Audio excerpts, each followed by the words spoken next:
You can't just do a pure gift shop. We really wanted the space to sing about the hall and really try and inform people about the history of Astley Hall.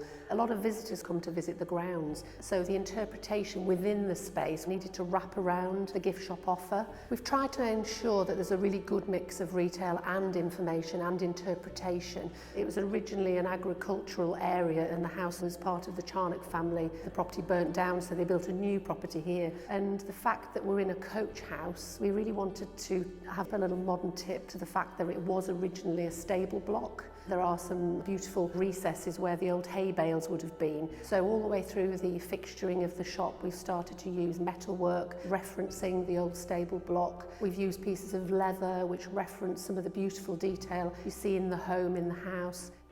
If you look at stately homes around the country, it tends to be male dominated and hence names stay the same. So we've really majored on the history of the hall and how it's passed through numerous family lines, primarily through the woman. It's the women's life cycle that's continued the hall's history. And we felt that was really important to tell people that in this space. So if they don't visit the hall, they can at least have a snapshot of that here in what will be a modern gift shop and information area.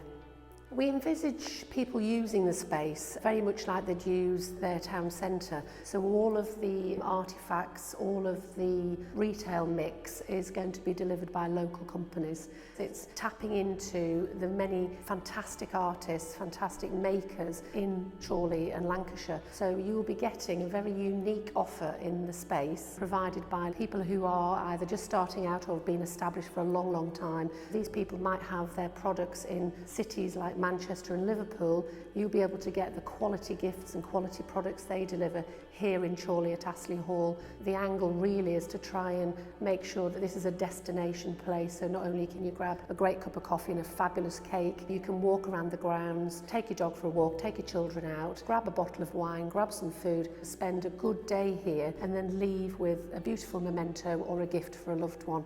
It's really important to bring historic buildings up to a modern standard. We obviously have to be mindful of things like the fabric of the building. We didn't want to drill into old stone historic walls, so we spend a lot of time discussing with experts about how to carefully put the modern envelope into what is an unmodern space. So there's an awful lot of consideration over where we can drill a hole, where we can position something. We try to, in most cases, make things freestanding, so there's an element of flexibility.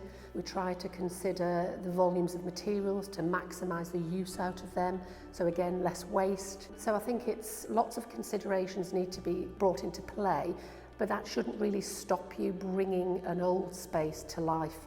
The biggest challenge is really informing the public that this exists, but I think that's helped by some of the other really high quality tradespeople like Barrica Wines are here, we've got beautiful galleries here, so as long as we carefully sign and we inform current visitors that it exists, people will naturally flow through it. We've very much kept away from blocking windows so there is a view through.